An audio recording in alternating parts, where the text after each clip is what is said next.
Bismillahirrahmanirrahim. Ad-dersul hamisu vel işrun. 25. savak.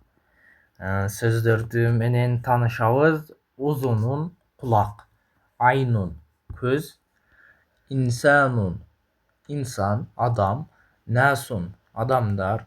Ra'sun baş. Şa'run çaç. Cebhetun peşini. Hacibun kaş. Şefetun erin. Anfun burun, femun ağız, lisanun dil, yadun kol, isba'un manca, imsakun karmav, kezibun yalgan aytu, ba'dun kebiri, kullu her biri, li meniki, leke seniki. Astındağı tekstini görürüz.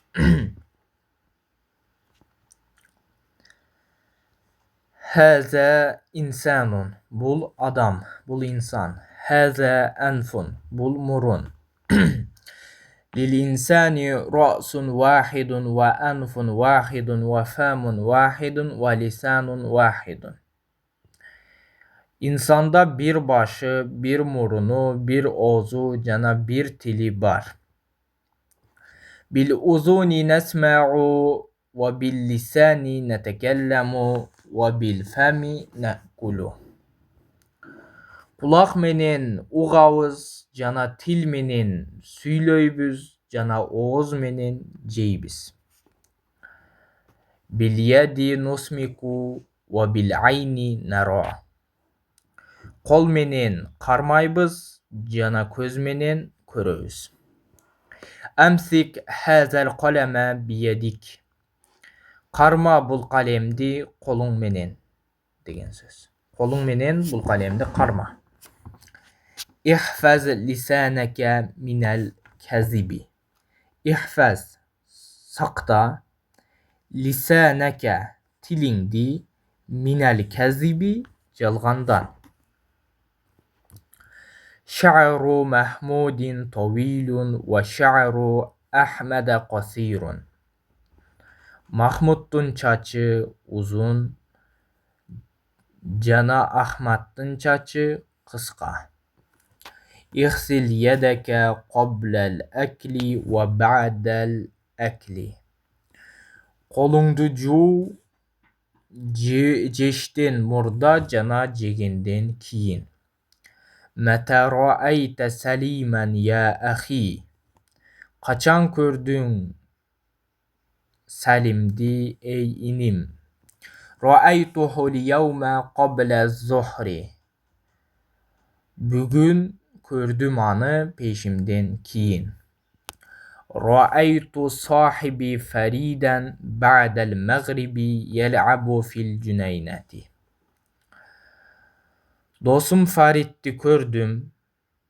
Şam namazıdan kiyin oynop jatat ele bakçada.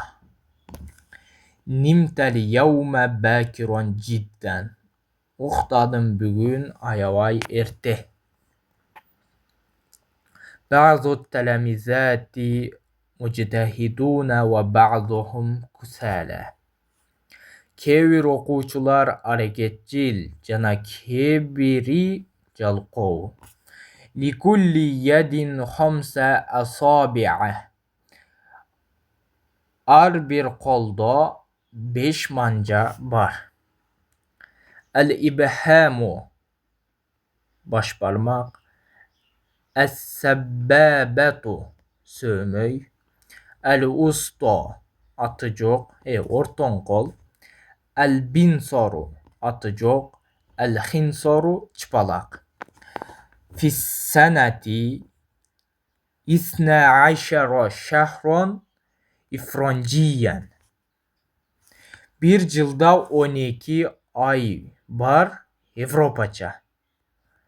Yanayiru yanvar, Febrairu fevral, Marisu mart, Abrilu april, Mayu may, Yunyu iyun, Yulyu iyul, Ağustosu August, septembru sentyabr, oktobru oktyabr, novembru noyabr, desembru dekabr.